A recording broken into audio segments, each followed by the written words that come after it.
Okay.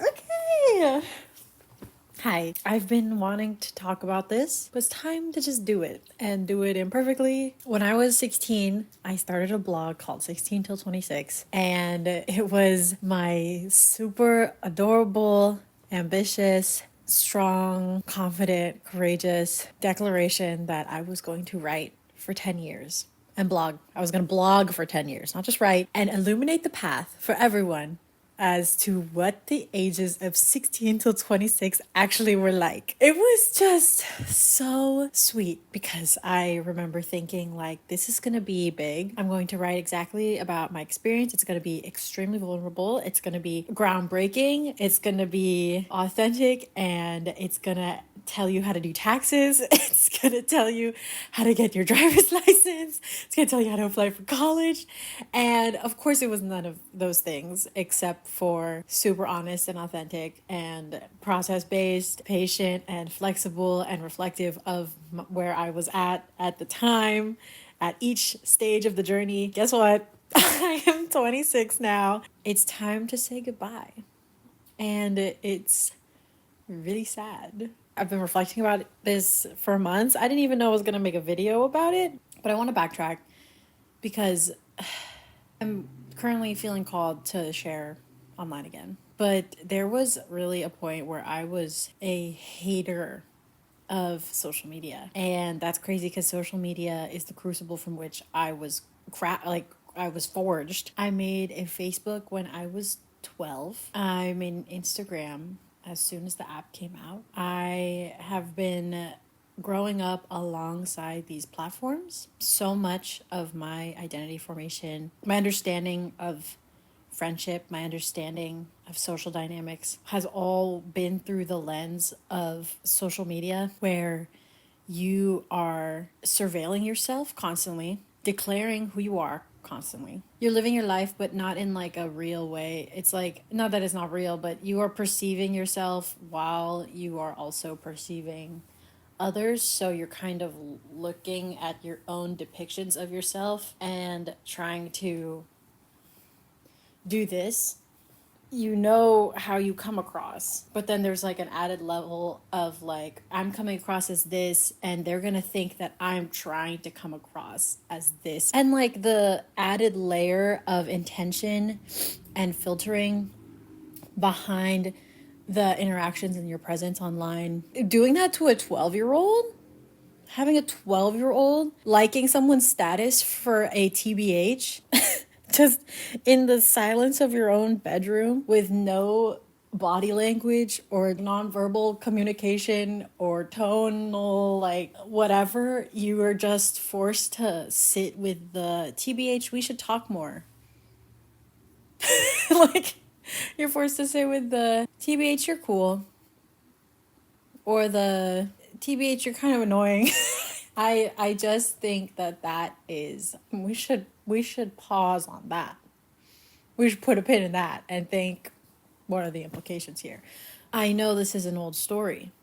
I know. I know we've talked about cyberbullying in this time. We've talked about context collapse, getting whiplash from all the different images you're seeing. Town bulletin board and newspaper and letters from friends, and everyone's just shouting out their window something, hoping someone hears. I've talked about this before. It's in the card. You can click the card because I've talked about this before. But from like, I have never taken a child development class, but I would love to take a child development class on what this does to a kid, because this, I am a case study of it. We all are. If you're here, you are also a case study in this, most likely. So there's that. This is all coming to mind because I looked at my Facebook feed. I downloaded my Facebook data before deleting my Facebook account, opened up the folder, and I was looking at the stuff, and it was horrifying, but also sweet. But okay, let's go back to the blog. You're 16 years old. I am trying to make everything that I do make literary sense, like to what I had done before. I never let myself like really be erratic. I think because I was trying to chart a course, and not only was I trying to chart a course, I was trying to bring everyone along with me too. And so I am trying to craft this narrative the whole time. I haven't reread all of the posts, but I imagine a lot of the posts are like, I was down and out, but I'm back in. I'm through it now. I don't know if that's actually giving enough credit to what was happening at the time, which was that I was actively trying to make sense of whatever the hell was going on. And I was just trying to share how I was trying to make sense of it. I was writing about like friendship struggles when the friends were reading the blog. So sorry if you ever felt subtweeted by something that I wrote about, but it was my only way of knowing how to, it was the only way I knew how to work with all of this and process all of this. And it just so happened that I was processing it on this platform that I kept pretty separate from my social media. I would post every time that I published a blog post, but I pretty much saw it as like its own separate container, and I felt it was pretty closed, but it was just where I was working out all of my stuff. And then it got to a point where I really felt like I could not work out my stuff in front of an audience, which is super fair and good for her for not doing that, because it was starting to be about boys, my relationships, my parents, relationship with my family. I was like, I can't write about this. Why would I write about this? They're reading, they're watching, they know. So that I stopped writing. And I actually think that when I stopped writing, it actually got worse.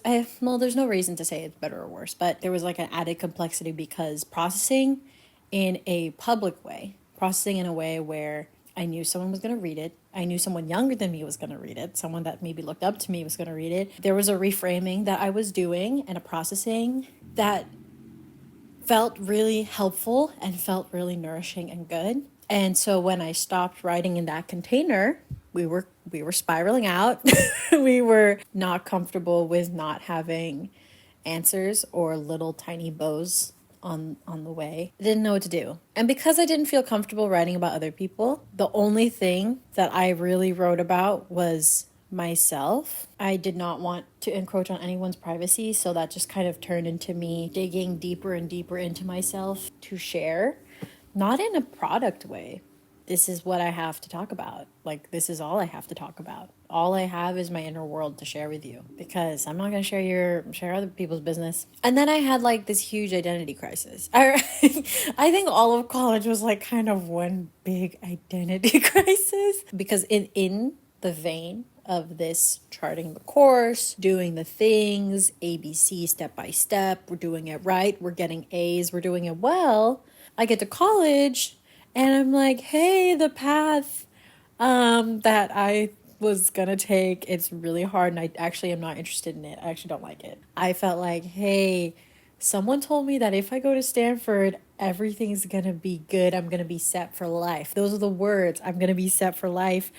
And then when I got there and I was super confused and sad, I didn't know what to do. I think that was also what kind of shifted my literary voice, was the uncertainty and the kind of outrage isn't the right word, but I was like, what the what? At every turn, I was like, what is going on? Who are you people? What are you people doing? What is going on here? I was but I also loved it. I loved it. I loved it a lot. I was having a lot of fun. And also I was really stressed. And I also did not know what I was supposed to be doing. But yeah, I didn't stop writing, but once I was just like, hey, dude, this shit's messy.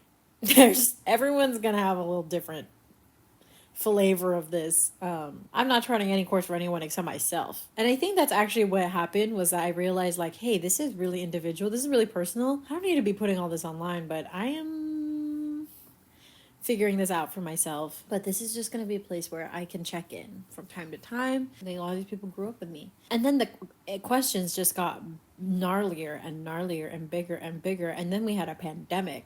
And then everything went wrong. And now I'm here. Where am I? Who am I?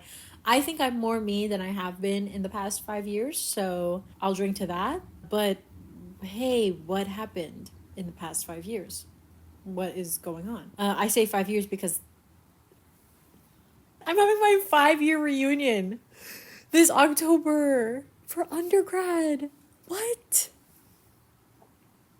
But I'm more me than I've been in a while, in a long time. That's why I'm here with you. And I think we're going to have fun at that reunion if we go. I think what's beautiful is that I am actually, by this project ending and also just by the cosmic timing of this moment right now that I'm having, right here on this couch, on this evening, in this month, in this day, I am freeing myself from the need to pursue any specific outcomes, freeing myself from the need to have any answers, freeing myself from the need to have a coherent narrative, freeing myself from the need to make sense of it all, because it doesn't need to make sense.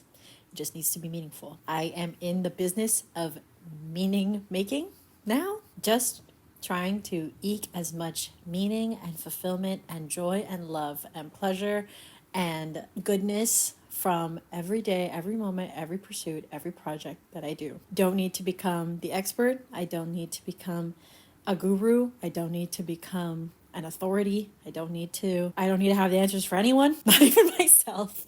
I just need to ask the right questions, because the right questions are questions that are in alignment with my curiosity. They're the ones that open me up to connection. They're the ones that open up the world to be warmer and more vibrant and more meaningful and more delightful. And it's all a process. It's all a practice. And anyone that tells you otherwise, they're coping with something. And of course I have goals. I have goals. I have ambitions. I'm here, aren't I? But like, it's not going to look one way. It's not going to look one way. I cannot tell you what it's going to look like, but it's going to be good. And I'm so excited. And it's going to be so amazing and so fun. So I'm just declaring this intention that with this YouTube channel, with this relationship between you and me, I'm just documenting my process. There's a lot of process happening. There's many overlapping processes. There's a lot of things I don't want to do, and there's a lot of things I want to do. So I'm going to just leave it at that, because I tried with my 10-year blog to ask questions and provide answers. I tried to share my life super vulnerably, super not in control, but just tried to have it all make sense, narrative sense, literary sense at the very least, or tried to muster up the courage to share it. And here, we're just gonna be.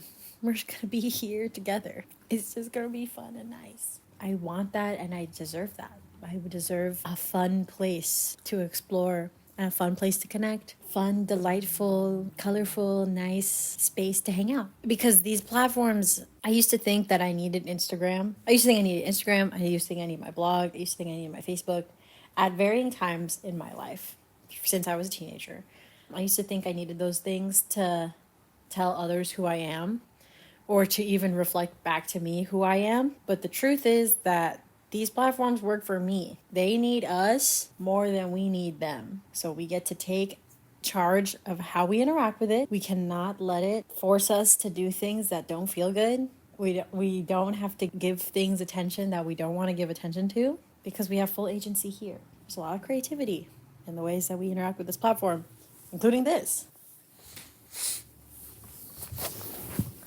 I don't know if I got the end. I think I got most of it though, so that's good. For some reason, my camera just stops recording after like 23 minutes. That's what we're working with, but that's okay. Well, I just want to say that I hope you have a wonderful day, a beautiful day. If you're here with me, maybe we can just take a deep breath together.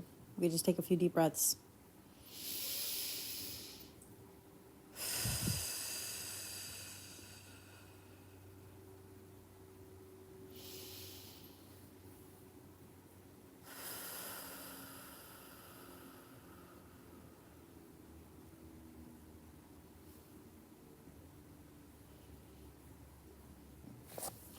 Okay. That's all I got for you. If you want to read a better crafted version of whatever this was, that was actually the jumping off point of me sitting right here. I have a blog post on my website, which you can find in the event description below this video. And you can also visit my blog, 16 till 26. That's also in the description below this video. I think I'm going to be posting my final blog post soon. My thank yous, my acknowledgements. And it's just time to put it in the past. It makes me so emotional still, but it's time. It's gonna be okay. It is okay, because we're right here. We're locked in, you know? And all that said, okay, no. I was gonna say something else, but I'm not gonna say it. I'll say it next time. Okay, I'm gonna go I love you. I'll see you next time. Okay, bye.